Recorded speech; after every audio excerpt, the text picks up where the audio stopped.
Աֆինան, Մուֆասան եւ Շական արքայաբար հսկում են Երևանի կենդանաբանական այգու ելումուտը։ Միակ ճեղքը, որտեղից մենք կարանք իրարից շփվենք, այս տեղը։ Սարսափազդու, բայց չափազանց մարդամոտ այս կենդանիներին այստեղ առանձնահատուկ սիրով են վերաբերվում։ Նրանցից ամեն մեկն իր բնավորությունն ունի, իր կամակորությունն ու պահանջկոտությունը եւ յուրաքանչյուրն առանձնակի խնամք է պահանջում։ 3 տարեկան Շական օրինակ այգու 4 վագրերից մեկն է։ Շատ լուրջ ու խիստ տղա է, բայց իր այցելուներին ոչ մի դեպքում չի նեղացնում, հաճույքով է հյուրընկալում։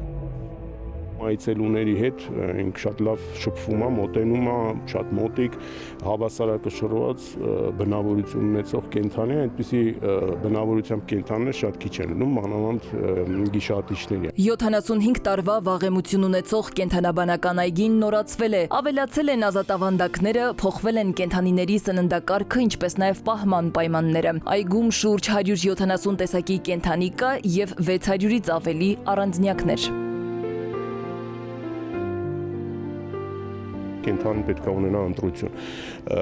Երբեմն մեր այցելուները դժգոհում են դրանից, որ ամառվա շոկին իրանք գալիս են, իսկ կենդանին թաքստոցում են։ Մենք եկել ենք կենդանին տեսնելու, իսկ կենդանին թաքստոցում են։ Դա բնական է։ Ուժեղ արևի ժամանակ կենդանին պետք է ունենա հնարավորություն թաքնվելու, այլ ոչ թե մնա արևի տակ եւ ստանա արևային հարված, հիպերթերմիա եւ մահ։ Այգին ունի նաև նոր բնակիչներ։ Հնաբնակների կողքին հարմարավետ տեղավորվել են նաև էկզոտիկները՝ զեբրերն ու սպիտակապոչ գնուները, պսակակիր կռունկը, նաև աֆրիկյան վայրի շները։ Նրանք Երևանի կենդանաբանական այգում երբևէ չեն եղել։ Իդեպ աֆրիկյան վայրի շները բորենիների հետ ոչ մի կապ չունեն, արտաքնապես ունեն բազմագույն բծավոր մորթի, որը նման է մատնահետքի։ Նրանք ապրում են միայն Աֆրիկայում եւ համարվում են բնության ամենահաջող որսորդները։ Յուրաքանչյուր 10 փորձից առնվազն 7-ը հավարտվում է հաջողությամբ։ Նման արդյունք չունեն ոչ խոշոր կատվազգիները, ոչ գայլերը, դարձյալ խմբով որսանող կենդաններ են եւ կարող են հետապնդել իրենց որսին